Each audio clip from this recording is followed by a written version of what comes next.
الناس في الدنيا، عاملين ايه؟ مع بودي جيمنج. النهارده يا شباب مش هنلعب. وكنت اسف على ايجابي، كنت تعبان وعندي امتحانات. لسه مخلص امتحانات امبارح وكنت تعبان جدا. كان عندي التهاب ورحت للدكتور والحمد لله بقيت خفيت وبقيت احسن الحمد لله.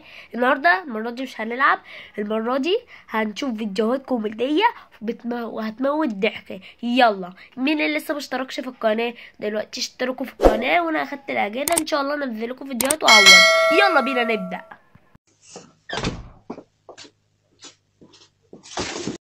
اعوذ بالله من غضب الله. ده ايه ده؟ ايه ده؟ ايه ده؟ هي هتبقى واقعة مهببة اساسا. يلا بينا ندخل على الفيديو اللي بعده، ربنا يستر.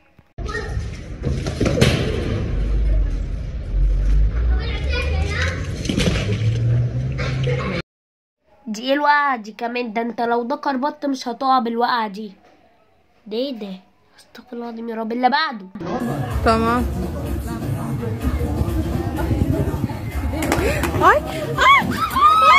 لا، بيبقى يوم من اوله. لا لا لا لا، مش عاجباني. يلا يا جماعه اللي بعدها وبلاش. يلا بينا اللي بعده وخلاص.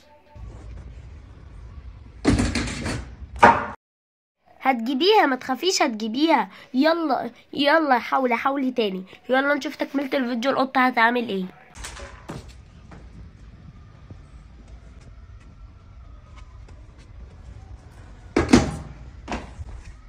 تركه واحده، لو القطه ما عملتهاش كده هتبقى حبله. يلا نكمل. ده اصلا الفيديو خلص. يلا اللي بعده.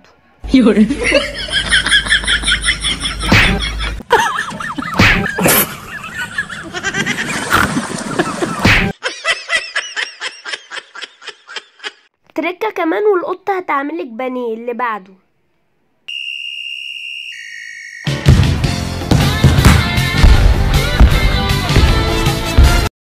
الله عليك يا شناوي، الصراحة ده قط جامد قوي وشناوي. يلا نكمل الفيديو هنشوف الشناوي.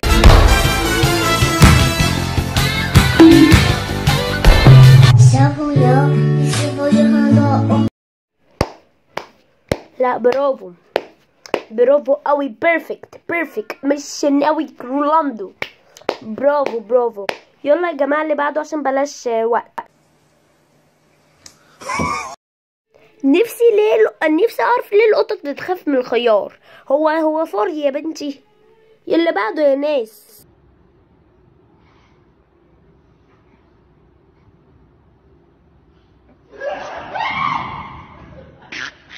انت طلعتي شيخ منك ليه؟ مش بتؤمنوا بربنا؟ والله المؤمن عمره ما يعملها كده. اللي بعده يا جماعه، اللي بعده.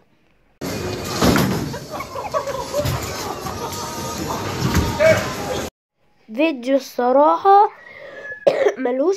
ملوش اي تفسير. اللي بعده. يا ايه ده؟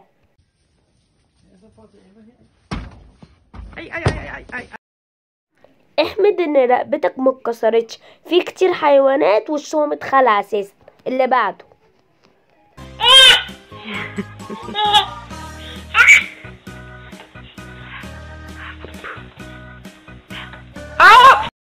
ما انتوا لو كنتوا عيال اينشتاين كنتوا زمانكم كنتوا هتختاروا كروانه بتطير. ده ايه ده؟ وخلاص كده يا جماعه، خلصنا الفيديو. اتمنى يكون الفيديو عجبكم. اعملوا لايك واشتراك ويلا سلام. ما تنسوش، انا عايز الفيديو ده اكتبوا لي كومنتات على ايموجي الضحك اللي ظهر ده، واعملوا لايكات كتير.